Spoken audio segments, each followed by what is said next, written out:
Hi friends, welcome to Satya's world positive vibes. నేను మీ సత్య. ఆడపిల్లకి పెళ్ళయ్యాక భర్త ఇంటి పేరుతో పిలుస్తారు.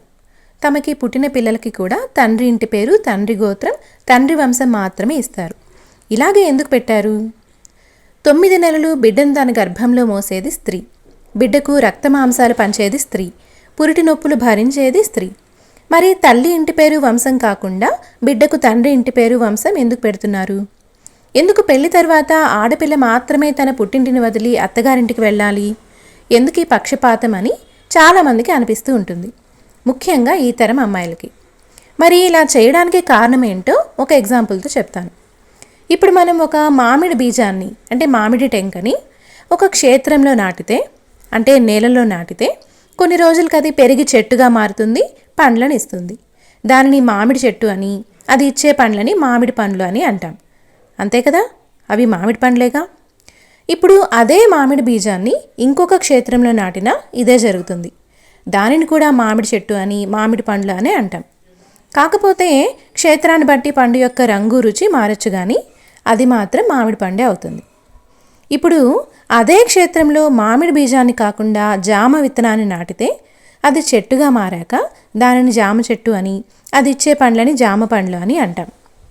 ఇక్కడ బీజానికి పోషకాలు అందించేది, అది వృక్షంగా మారడానికి తోడ్పడేది క్షేత్రమే.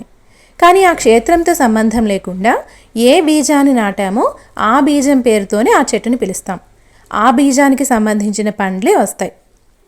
ఇక్కడ బీజాన్ని అందించేది పురుషుడైతే క్షేత్రాన్ని అందించేది స్త్రీ. స్త్రీ గర్భాశయమే ఆ క్షేత్రం, మహాపుణ్యక్షేత్రం. అందుకే స్త్రీని క్షేత్రస్వరూపిణి అని, పురుషుడిని బీజ ప్రదాత అని అంటారు. అందుకే స్త్రీకి భర్త ఇంటి పేరు, పిల్లలకు తండ్రి ఇంటి పేరు వంశం సంక్రమిస్తాయి. కాబట్టి పిల్లలు తండ్రి వంశానికి మాత్రమే చెందుతారు. అందుకే పెళ్లి తర్వాత స్త్రీ మాత్రమే భర్త ఇంటికి వెళ్తుంది. తను అభివృద్ధి చేయబోయేది భర్త వంశాన్నే కాబట్టి. ఇది పక్షపాతం కాదు, వివక్ష అంతకంటే కాదు. ఇదే వాస్తవం, ఇదే ప్రకృతి యొక్క ధర్మం. ఇలా మన పూర్వీకులు పెట్టే ప్రతి నియమం వెనుక ఒక అర్థం ఉంటుంది.